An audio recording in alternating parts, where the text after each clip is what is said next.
How can you spruce up your curb appeal in Murrells Inlet, South Carolina now that spring is here? Here are a few tips to help freshen up your curb appeal for spring. First, power wash your house after pollen season.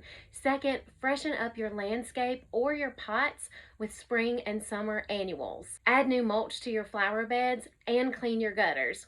Finally, clean your patio or porch furniture and replace any worn cushions or throw pillows.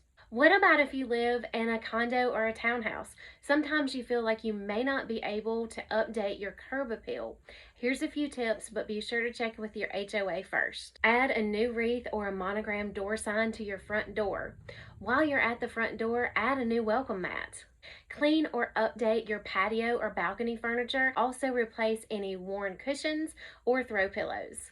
Replace any sagging ceiling fans and consider adding some Edison lights to your outdoor space. However you decide to update your curb appeal for spring, I hope you have a good time being outside. If you'd like a full list of ideas to update your curb appeal, comment below.